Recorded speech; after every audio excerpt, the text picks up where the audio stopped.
नमस्कार दोस्तों, मेरा नाम है प्रवीण और आप देख रहे हैं पाविका फ्लुइडसी इस चैनल को एक बार फिर से। तो आज मैं लेकर आपके लिए बहुत ही important topic again from the statistical and numerical methods. तो आज का जो टॉपिक हम डिस्कस करने वाले हैं this is the trapezoidal rule, यानी कि आज हम प्रॉब्लम सॉल्व करने वाले हैं based on trapezoidal rule.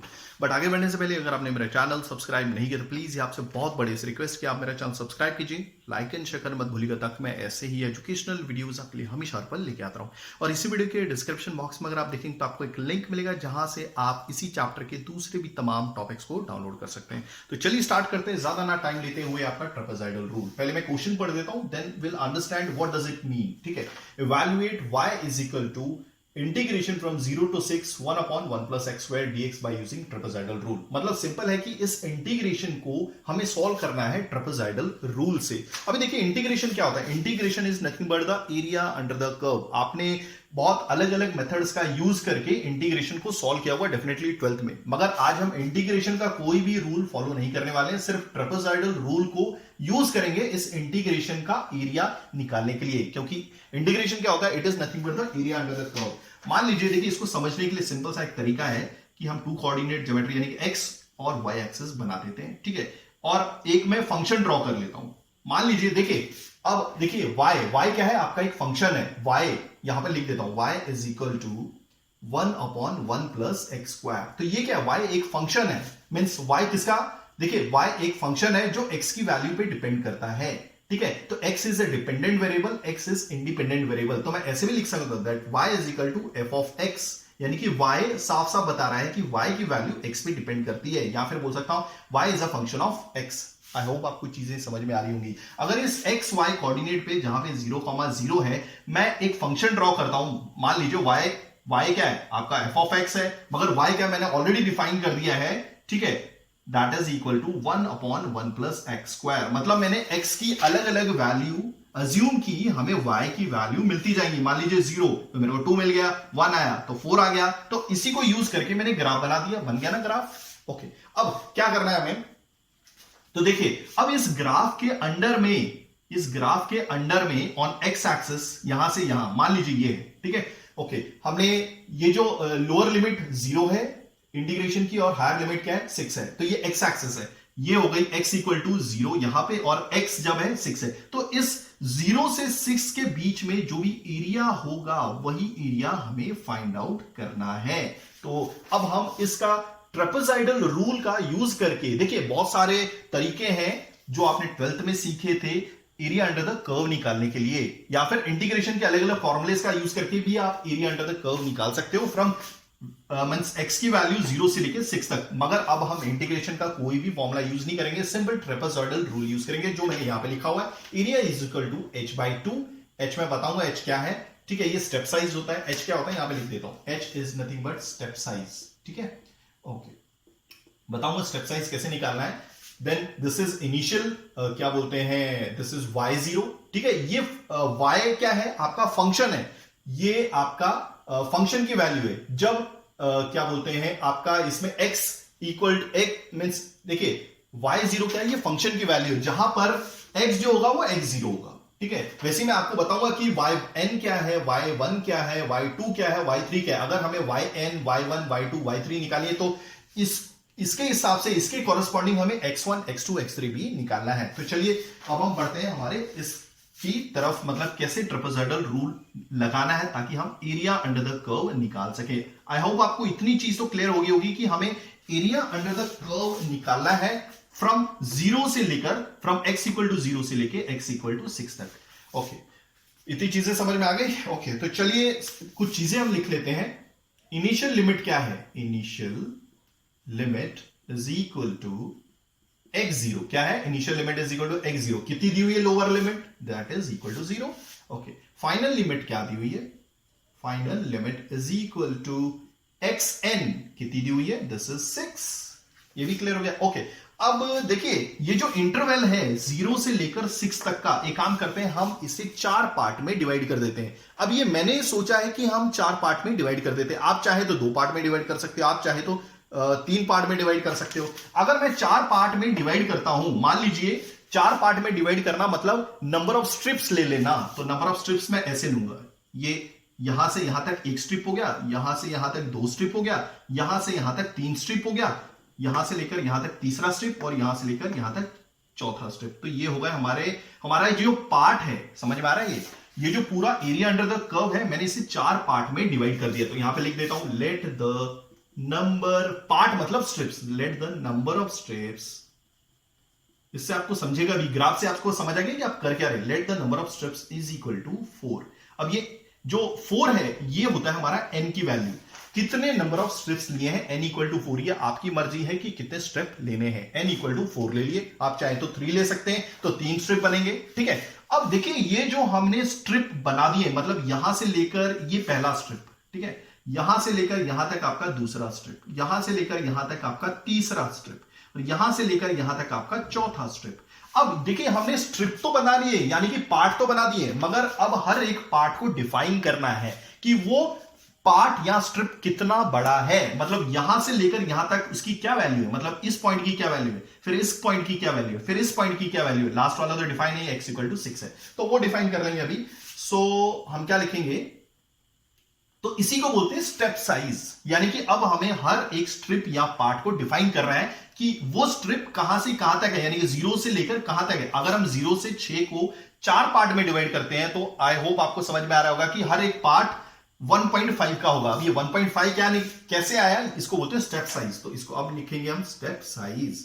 Okay, तो स्टेप साइज कैसे निकालना है, उसको बोलेंगे h। याद रखिएगा ये n है, नंबर ऑफ स्टेप्स कितने हैं n, और ये है हमारा स्टेप साइज। तो ये कैसे निकालेंगे, xn minus x0 upon h। 0 से लेकर 6 तक आप इसे 4 पार्ट में डिवाइड कर रहे हो, तो 4 पार्ट को कहने का मतलब है, देखिए xn क्या है हमारा 6, ओके, x0 क्या है 0। 0 से लेके 6 तक आप 4 पार्ट में डिवाइड कर रहे हो, तो कहने का मतलब है 4 से डिवाइड करना पड़ेगा, और 4 क्या था हमारा n है, that is 4। Okay, so therefore h is equal to कितना हो गया 6 अपॉन 4। ये क्या अपना हो गया 2 to the 4, 2 3 the 6, तो this is 3/2, that is equal to 1.5। तो 0 से लेके यहां तक 1.5 है। ओके, देखिए हर एक स्ट्रिप की लंबाई कितनी है 1.5 है। 0 से लेके ये यहां तक 1.5 है, 1.5 से लेकर यहां तक कितना होगा, तो 1.5 वापस ऐड कर दो, ये 3 हो गया, 3 से लेके 1.5 और ऐड करो तो ये हो गया 4.5, और फाइनली 4.5 से लेकर 6 तक आएगा तो डिफरेंस कितना आएगा 1.5 का। आई होप आपको चीजें समझ में आ रही होंगी। ओके, तो अब हम क्या करेंगे, सिंपल सी बात है, अब हम हर एक देख रहे हैं, आप देख रहे हैं x0, जब x0 इक्वल टू 0 है तो फंक्शन क्या होगा आपका, देखिए फंक्शन की वैल्यू कहां से डिफाइन होगी, यहां से होगी। अगर देखिए इसमें जब हमें x0, देखिए अब मैं ये जो चीजें फाइंड आउट कर रहा हूं, क्यों कर रहा हूं, क्योंकि हमें y0 चाहिए, देखिए h की वैल्यू तो डिफाइन हो गई, yn चाहिए, ठीक है, y1 चाहिए, y2 चाहिए, y3 चाहिए, ये भी क्लियर हो गया। ओके, अब यहां पे ध्यान से दिखिएगा कि अगर हमें y0 चाहिए तो हमें x0 निकालना पड़ेगा। तो x0 0 कितना है, ऑलरेडी दिया हुआ, ये लोअर लिमिट है, दैट इज इक्वल टू 0। तो y0 कितना होगा, सिंपल ये फंक्शन है, इस फंक्शन में आपको x की वैल्यू डालनी पड़ेगी। ओके, अब इस यहां पर x की वैल्यू क्या है, let me check everything is working fine, yes. Okay, तो यहां पर x की वैल्यू क्या होगी, देखिए अगर हमें y0 चाहिए तो डेफिनेटली यहां पर x इक्वल टू x0 आएगा, और x0 की वैल्यू क्या है 0, तो 1 अपॉन 1 प्लस 0 का स्क्वायर, तो 1 upon 1 is 1, so y0 is 1। Clear हो गया, इसी फॉर्मूले को यूज करना है। नेक्स्ट इज x1 कैसे निकालेंगे हम, आपको मालूम है ये है हमारा x1, ये है हमारा x1, ठीक है। तो x1 कैसे निकला, this is x0 plus h।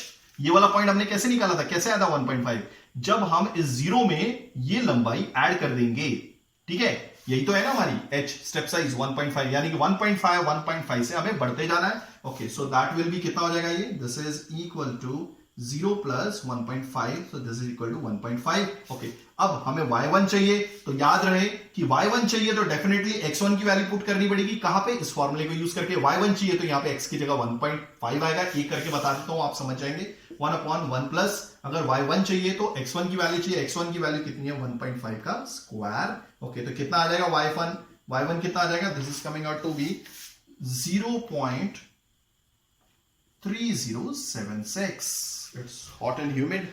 Okay, next, अब हमें x2 चाहिए, तो सेम थिंग, तो पिछली वैल्यू क्या दी हमारी x1 प्लस योर h, तो कितना हो गया, दिस इज 1.5 प्लस h कितना है 1.5, तो this is equal to x2 is equal to 3। तो उसी के हिसाब से कॉरेस्पॉन्डिंग वैल्यू जो आएगी y2 की, this is coming out to be 0.1, ठीक है, आप निकाल सकते हैं इसी फॉर्मूले का यूज करके। यहां पर अगर y2 चाहिए तो यहां पे x2 की वैल्यू चाहिए, तो x2 कितना आ रहा है, 3 आ रहा है, वैसे ही हम x3 भी निकालेंगे।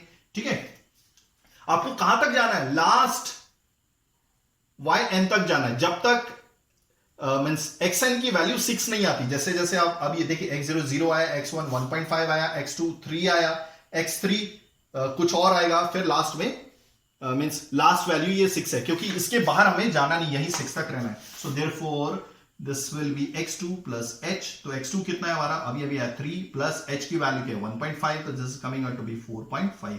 तो इसी के हिसाब से y3 जो होगा, आप क्या करेंगे, y3 अगर चाहिए तो इसी फॉर्मूले में पुट करेंगे, तो y3 चाहिए तो x3 आपके पास डेफिनेटली यहां पे पुट करना पड़ेगा। So this y3 is coming out to be 0.0470। हो गया ये भी। ओके, नेक्स्ट हमें क्या चाहिए, x4।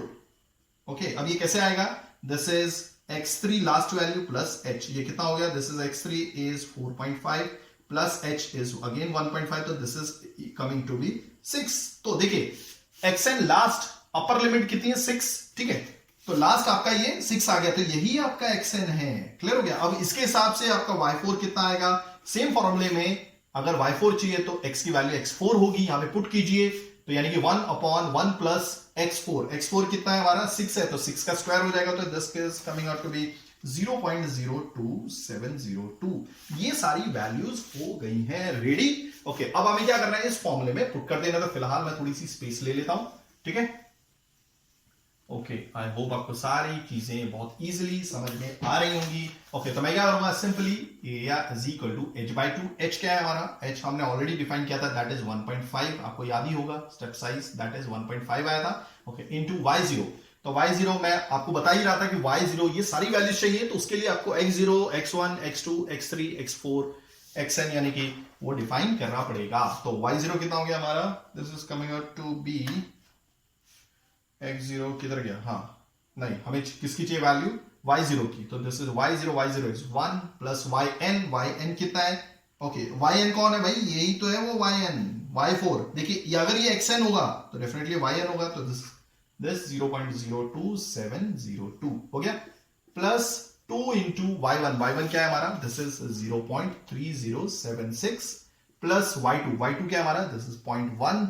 Okay, then plus this is y3 0.0470 हो गया।